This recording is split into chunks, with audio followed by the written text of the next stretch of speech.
великолепные шардоне и потрясающий ризотто. Я сегодня делаю ризотто. В первую очередь оливковое масло. И туда же отправляется сливочное. Такой хороший кусок. Грамм это 70-50. Нет, ну, наверное. Сюда отправляется лук. Я даже не жду, чтобы масло растаяло. То, что я хочу просто пассеровать лук, чтобы он стал прозрачным. Это не плов. Обжаривать мне это очень сильно не нужно. Передо мной здесь вот это вот все изобилие, какие-то овощи как-то нарезанные, нарубленные. Будет вкусно, я так думаю, что будет хорошо. Сейчас здесь пассируется лук. Лук я не жарю до состояния какого-то вот золотистого, как если бы я, допустим, делал плов. Мне только нужно его довести до какой-то прозрачности. Лук уже немножко размяк. Следующим я отправляю сюда же порубленный сельдерей. И туда же отправляется лук-порей.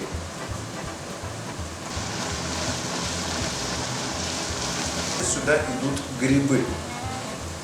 Грибы готовятся быстрее немножечко, чем морковь. Поэтому я отправлю сюда сейчас морковь. Морковь я порезал по-разному немножечко. Вот, скажем так, вот это подошло бы, вот такой способ нарезки вполне подошел бы для шабли. Я это сейчас опускаю сюда. Кстати, морковки две разные. Одна фиолетовая, вторая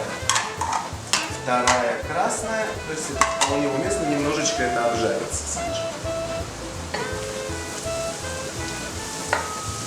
Ну, здесь уже все довольно размякло. Лук уже почти прозрачный. Получается такая очень милая зажарка. Следующим на очереди вот это вот чудесно цветочком таким нарезанная морковка.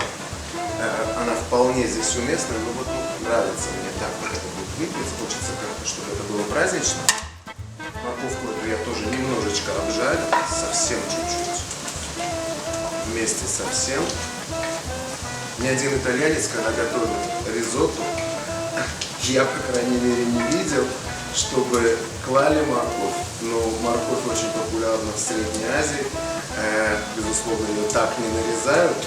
Нарезают все же соломкой. Но мне кажется, что здесь это очень будет уместно, красиво и радовать глаз. А есть мы начинаем все, на самом деле, глазами, вот, что способствует повышению аппетита. Поэтому я думаю, что вот этот способ нарезки, эти цветочки, напомнит о весне. На улице зябко. Кстати, я объединил две морковки. Одно безобразие, вот это вот фиолетовое, по текстуре похожее на свеклу, но тем не менее со вкусом моркови. И вторая совершенно обычная оранжевая морковка, к которой мы все привыкли и очень обычно. Ну, вроде все, можно уже даже закладывать рис. У меня в руках шикарное шардоне, очень хорошее, очень качественное и очень вкусное.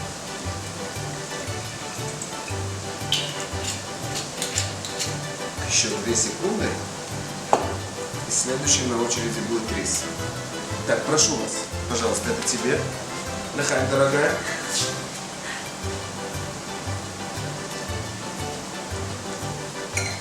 Так, ну что, здесь уже все очень красиво.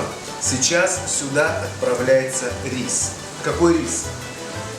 Рис очень хороший, арборио, как раз для ризотто.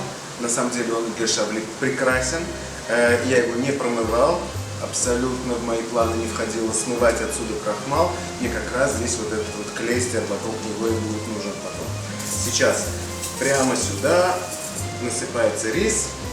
Выглядит это все очень красиво. И сейчас я его обжариваю вместе с нашей зажаркой. Совсем чуть-чуть.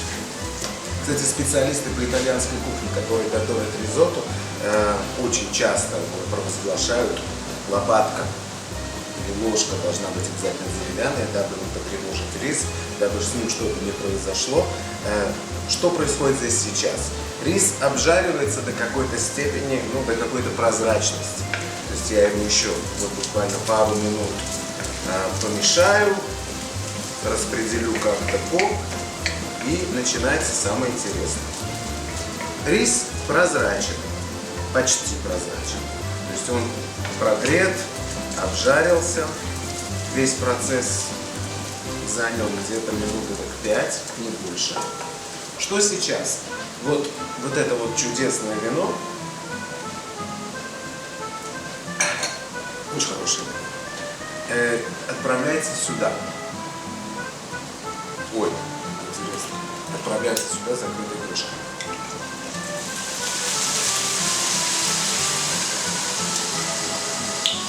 Довольно прилично.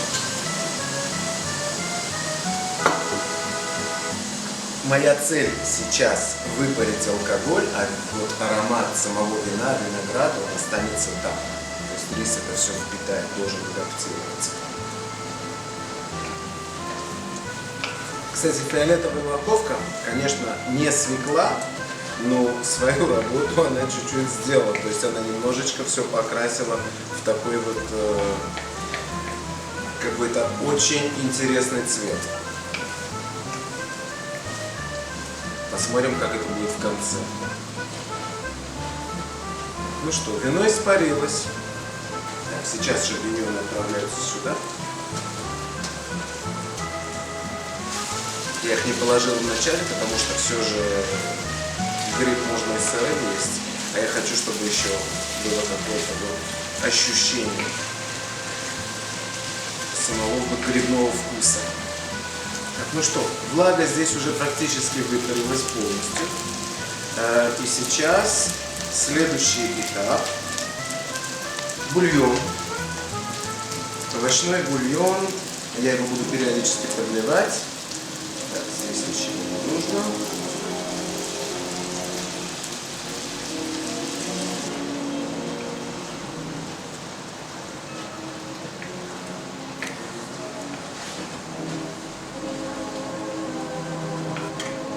Немножко мало, поэтому я добавляю жидкости еще.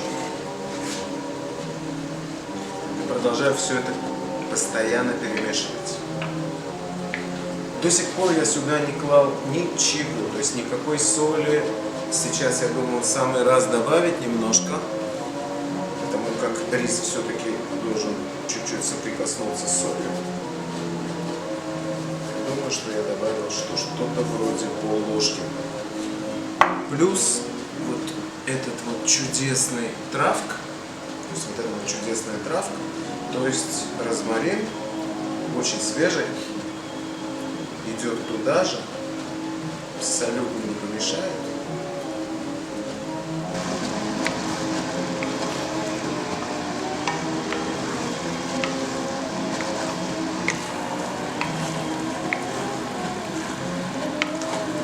Рис впитал в себя достаточное количество бульона, уже практически нет влаги, поэтому бульон доливается еще.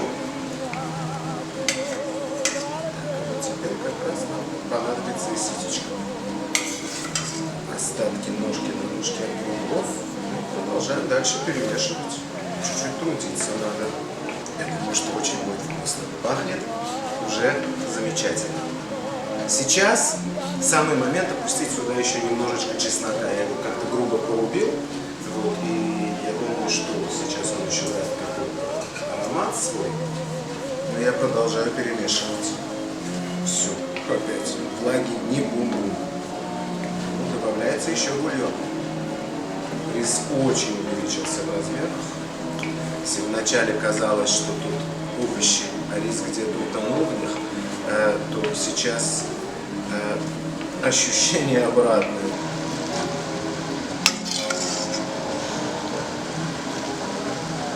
Деревянная лопатка здесь работает очень хорошо, как нечто, что абсолютно не может повредить рис. Хотя шумовка тоже бы работала неплохо, но ладно.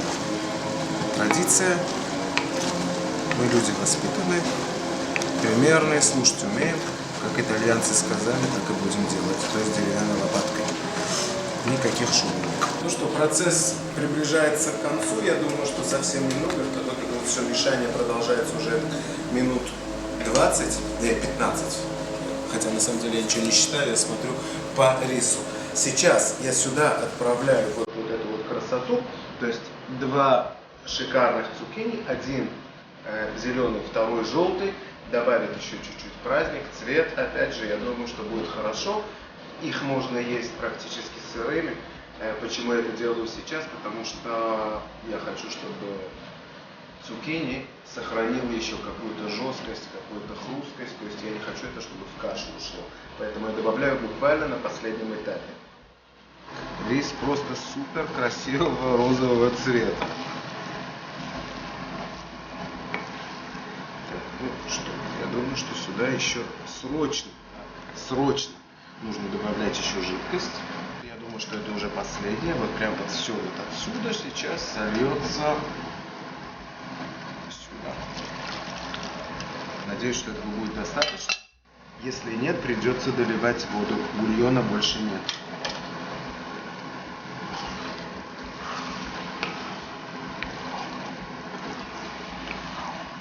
Увы, бульон кончился, а рис еще недостаточно готов, поэтому я быстро ставлю кипятиться воду. Ну, буквально немножечко нужно еще жидкости, поэтому чуть-чуть еще один раз придется долить.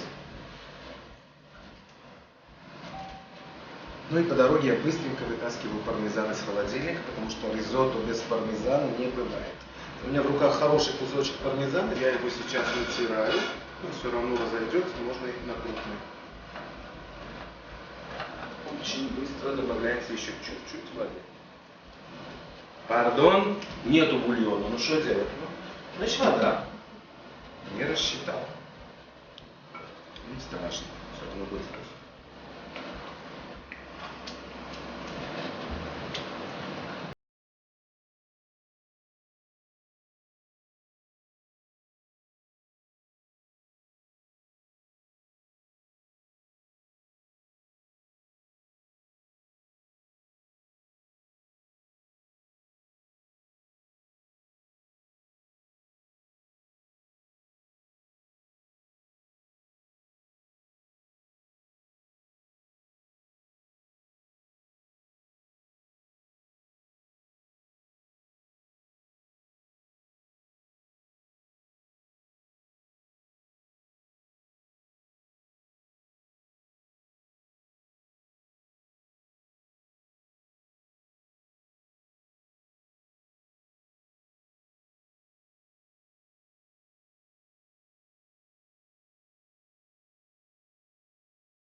Каким-то вот невыговариваемым названием. Я их просто еще немножко пожарю и туда же пойдет. Сливочное масло.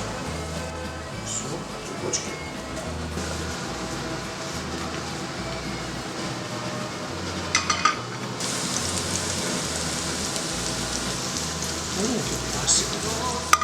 Все, сюда же. Пусть запариваются вместе. Все. Финишная прямая.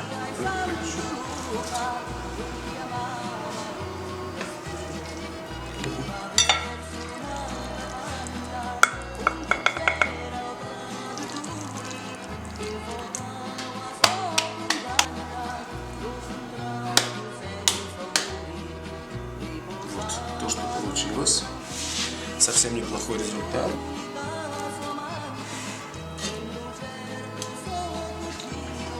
Очень вкусно.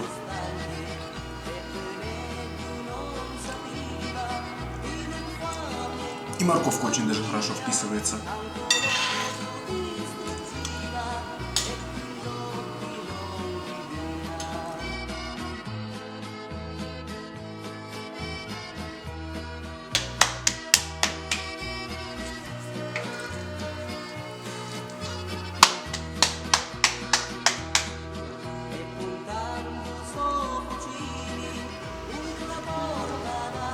А что такое? Приз.